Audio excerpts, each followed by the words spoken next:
Olá, estimados irmãos, vamos em nome de nosso amado e Salvador Jesus e com o auxílio do Santo e Bom Espírito dar continuidade aos estudos das nossas lições. Estamos falando sobre o apóstolo Pedro, que nesse momento está ali na transição entre discípulo e apóstolo, mas o título da lição de hoje será Os Estrangeiros, que é a lição 2, e vamos estudar segunda-feira. Esse segundo tópico traz para nós os eleitos de Deus. Pergunta A. Quando Pedro nos chama de eleitos de Deus, significa que jamais nos perderemos após ser escolhidos? É uma pergunta. A outra, explique isso pela comparação de João 15:16 com Lucas 3, 8 e 9. Então, de Lucas 6, 3, 16 com João 6, 70 e 71. E de Isaías 41, 8 e 9 e com Romanos 11, 20 a 23. Então, tem aqui várias comparações a serem feitas dentro dessa questão que é, quando chama eleito, se nós já estamos realmente já escolhido ou salvo, né? Vamos ver então João 15:16. Não me escolheste vós a mim, mas eu vos escolhi a vós, e vos nomeei para que vades e deis frutos, e o vosso fruto permaneça, a fim de que tudo quanto em meu nome pedirdes ao Pai, ele vô-lo conceda. Agora vamos comparar com Lucas 3, 8 e 9. Produzi, pois, frutos dignos de arrependimento, e não comeceis a dizer em vós mesmos, temos Abraão por pai, porque eu vos digo que até desta pedra pode Deus suscitar filhos a Abraão. E também já está posto um machado à raiz das árvores. Toda a árvore, pois, que não dá bom fruto, corta e lança-se no fogo. Então aqui nós vemos que, pelas palavras de Jesus, ele escolheu os discípulos e direcionou eles para, em nome de Jesus, e fazer o pedido ao Pai. O Pai iria conceder a eles aquilo que eles precisavam. Mas Lucas já vem trazendo que produzir fruto digno de arrependimento. Então tem que estar constantemente em arrependimento. Depois tem outro aspecto. Os fariseus tinham aquela ideia de que somos filhos de Abraão, e por ser filho de Abraão, da descendência de Abraão, já estamos salvos, e acabaram por crucificar a Cristo. Então, não funciona assim. E depois o verso 9 ainda diz que também já está posto o machado à raiz das árvores, toda árvore que não dá bom fruto, corta e lança no fogo. Se o cristão deixa de ser cristão, ele é cortado. Ele já não serve para fazer parte da família de Deus. Tanto aqui é bem claro. Vamos ver a outra comparação, que é Lucas 6, 13 a 16 com João. Portanto, Lucas diz, e quando já era dia, chamou a si seus discípulos e escolheu 12 deles, a quem também deu o nome de apóstolos. Simão, ao qual também chamou Pedro, e André, seu irmão Tiago, e João, Filipe e Bartolomeu, Mateus e Tomé, Tiago, filho de Alfeu, Simão, chamado Zelote, e Judas, irmão de Tiago, e Judas Iscariotes, que foi o traidor. Agora vamos comparar com João 6, 70 e 71. Respondeu-lhe Jesus, não vos escolhi a vós os 12, e um de vós é um diabo. E isso dizia ele de Judas Iscariotes, filho de Simão, porque este o havia de entregar sendo um dos 12. Então nós vemos aqui que, novamente, não há predestinação quando nós somos eleitos de Deus. Não estamos predestinados a ser salvos. Então, devemos permanecer firmes e, nesse percurso, se nós desanimarmos ou vacilar, perdemos o rumo. Como tinha no caso de um dos discípulos, que depois foram apóstolos, um deles acabou por trair o próprio Jesus. Isaías 41, 8 e 9, comparado com Romanos. Vamos lá ver. Porém tu, ó Israel, servo meu, tu Jacó, a quem elegi, descendências de Abraão, meu amigo. Tu a quem tomei desde os fins da terra e te chamei dentre os seus mais excelentes e te disse, tu és o meu servo, a ti escolhi e nunca te rejeitei. Então, novamente, o primeiro texto traz o convite e sendo algo eleito por Deus. Romanos 11, 20 a 23 diz, está bem, pela sua incredulidade foram quebrados, e tu estás em pé pela fé. Então não te ensoberbeças, mas teme. Porque se Deus não poupou os ramos naturais, teme que não te poupe a ti também. Considera, pois, a bondade e a severidade de Deus, para que os que caíram, severidade, mas para contigo benignidade. E se permaneceres na tua benignidade, de outra maneira também tu serás cortado. E também eles, se não permanecerem na incredulidade, serão enxertados, porque poderoso é Deus para tornar a enxertar. Então aqui o texto, apesar de parecer um pouquinho confuso, mas não é, ele é muito claro. Enquanto permanece obediente, faz parte. Quando deixa de ser, é cortado. Mesmo que a pessoa seja cortada, mas voltar a obedecer, Deus enxerta.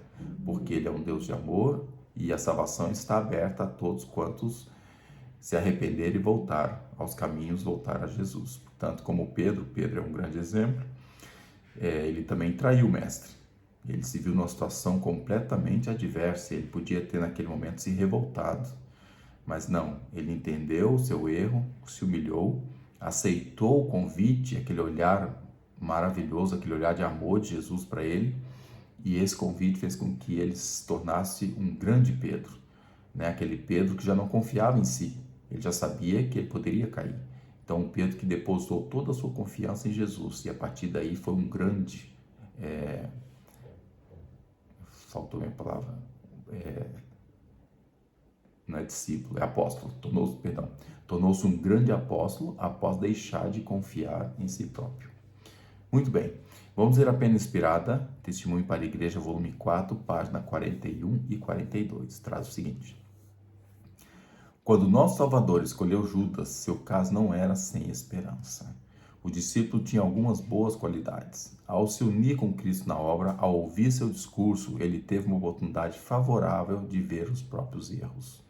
O Senhor até colocou num cargo em que pôde escolher entre alimentar ou corrigir sua inclinação para cobiçar as coisas dos outros. Ele era o administrador dos poucos recursos arrecadados para os pobres e para atender às despesas necessárias. Essa pequena quantia era uma tentação constante para Judas. Nosso Salvador o repreendeu por causa dessa cobiça. Esse pecado corroeu o coração de Judas até que ele concordou em trair o seu Senhor por uma pequena soma. Alguns dentre os que guardam o sábado podem ser tão desonestos no coração quanto Judas. É interessante essa leitura, né? É muito importante nós olharmos para isso, porque há quem tem aquela tendência a imaginar que Judas foi colocado ali já predestinado a trair Jesus. Muito pelo contrário. Foi-lhe dada uma grande oportunidade da qual ele não quis aproveitar. E ele preferiu a cobiça, acariciou esse pecado, não quis se livrar dele, porque se ele tomasse a decisão de se livrar desse pecado, a história teria sido muito diferente para ele. E depois chama atenção nessa última frase desse texto, que é muito solene. Alguns dentre os que guardam o sábado podem ser tão desonestos no coração quanto Judas. Por quê? Não só dentro de ser um cristão, um sabatista, um adventista, que está esperando a volta de Jesus, que guarda os mandamentos todos de Deus, como no próprio dia de sábado, é capaz de desviar a sua atenção para coisas banais, para interesses próprios, fica olhando coisas que não têm absolutamente nada a ver com o sábado e pensa assim: não estou comprando, não tem problema. Não é bem assim que funciona. Tudo que é interesse próprio, Isaías foi bem claro, né? O profeta Isaías, quando escreveu, tudo que é de nosso interesse é pecado. Temos que desviar tudo que é do nosso interesse e buscar as coisas sagradas no santo dia do Senhor. E não só isso, devemos não cobiçar como Judas cobiçou. Seguindo a pergunta B. Sobre qual princípio fundamental se estabelece a eleição segundo a presciência de Deus? Então, segundo a presciência, ou segundo o que Deus conseguiu enxergar e ver, que ele, da mesma forma que Jesus, nós estudamos na lição passada, que quando olhou para Pedro, enxergou toda a vida de Pedro, todo o traçado de Pedro, até os seus percalços, até a sua morte. Então, essa presciência de Deus, devemos, aqui a pergunta faz, sobre qual princípio fundamental se estabelece a eleição? Segundo isso que Cristo ou que Deus consegue ver sobre nós. Então diz, eleitos, 1 Pedro 1, 2, eleitos segundo a presciência de Deus Pai. Então nosso grande Deus, ele sabe, ele conhece nosso coração, ele conhece nosso proceder. Depois, 2 Pedro 3:9, o Senhor não retarda a sua promessa, ainda que alguns a tenham por tardia, mas é longânimo para conosco, não querendo que alguns se percam, senão que todos venham a arrepender-se. Então nós vemos aqui nesse texto que nós temos o livre-arbítrio, a escolha é nós que fazemos. Da mesma forma que Pedro escolheu o olhar de Jesus como um olhar de amor, apesar de ser de repreensão, mas de amor, Judas também poderia ter aproveitado também o mesmo olhar, a mesma sentimento de retratar-se e arrepender-se, né? Aceitar o amor e não ficar com a revolta. Infelizmente, a revolta levou à sua perdição eterna. 1 Timóteo 2, verso 4 diz que quer que todos os homens se salvem e venham ao conhecimento da verdade. E Efésios 1, 4 e 5, como também nos elegeu nele antes da fundação do mundo, para que fôssemos santos e irrepreensíveis diante dele em amor, e nos predestinou para filhos de adoção por Jesus Cristo, para si mesmo, segundo o beneplácito de sua vontade. Então nós temos uma predestinação. Isso é filho de adoção por Jesus Cristo. Então Jesus veio, morreu por nós, tornou nosso irmão, ele foi um homem como nós. E a partir daí nós somos predestinados a isso. Agora você, se não aceitar, Deus, como todo bom cavaleiro, não te força a vontade. Então, segundo o beneplácito da sua vontade, segundo aquilo que nós escolhemos, segundo a vontade de Deus. A vontade de Deus é que nós nos salvamos, mas o objetivo de Deus é não forçar, que Ele não criou bonecos, Ele criou pessoas, consciências, livres, para tomar as suas devidas decisões. Muito bem. The Sing of Time, 2 de janeiro de 1893.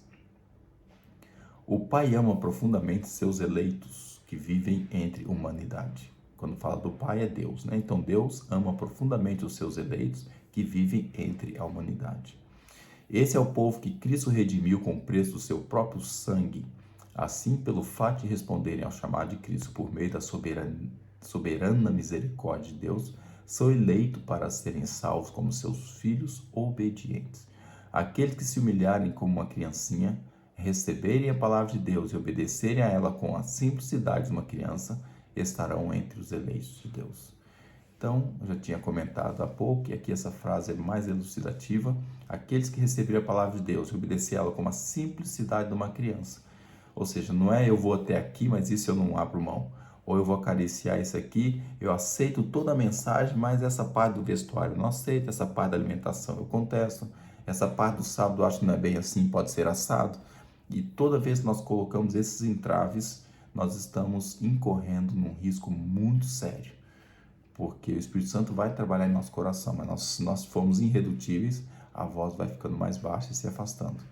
E vamos ficar quase salvos, mas completamente perdidos. Então devemos ter a noção que a obediência é uma simplicidade, com uma humildade que tem uma criancinha. Quando você fala não faz isso porque acontece aquilo, a criança fala ok, ela aprende. Nós também devemos aprender para sermos eleitos de Deus. Pergunta C. O que devemos fazer para assegurar nossa eleição e evitar repetir o triste fim de Judas? O que nós devemos fazer? Portanto, irmãos, procurai fazer cada vez mais firme a vossa vocação e eleição, porque fazendo isso, nunca jamais tropeçareis.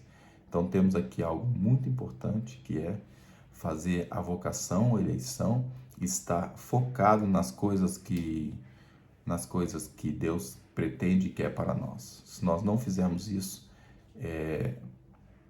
se nós não estivermos firmes na nossa vocação, na nossa eleição, o inimigo irá nos derrotar. 2 Pedro 3,17 ainda diz o seguinte: vós, portanto, amados, sabendo isso de antemão, guardai-vos de que, pelo engano dos homens abomináveis, sejais juntamente, arrebatados e decaiais da vossa firmeza. O que acontece aqui? Se nós não nos guardar, nos proteger, não estar buscando a palavra de Deus, não estar em comunhão com Jesus, o que vai acontecer? Enganos de homens abomináveis. Então, nós vamos acabar cedendo a aquelas... muitas vezes não é algo grave, é as pequenas raposinhas, ou seja, aqueles pequenos pecadinhos, e vai acabar nos levando a descair e a fraqueza. E 1 João 3, 2 e 3, o apóstolo traz o seguinte: amados, agora somos filhos de Deus e ainda não é manifestado o que havemos de ser.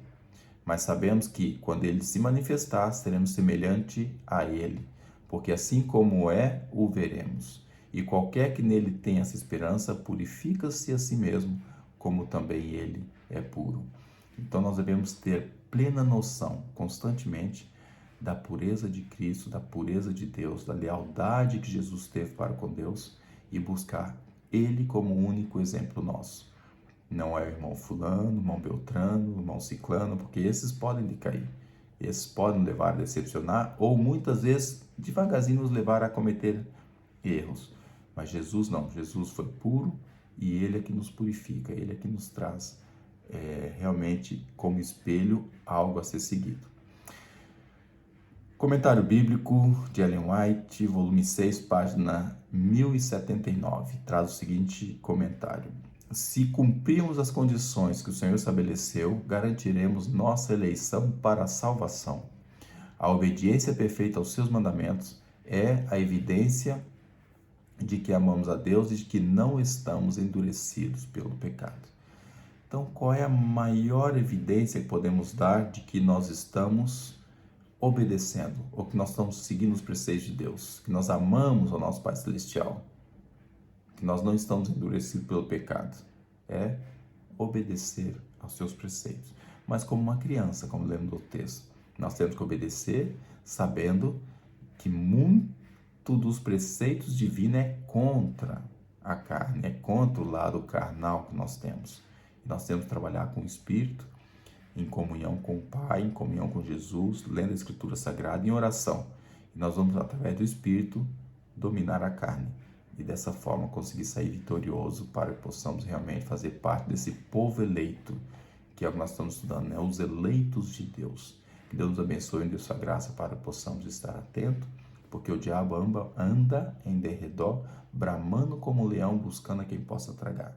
E nós temos que estar olhando a Jesus, o autor e consumador da nossa fé, entregar nosso caminho a Ele, e Ele há de cuidar de cada um de nós. Deus abençoe e dê sua graça para isso.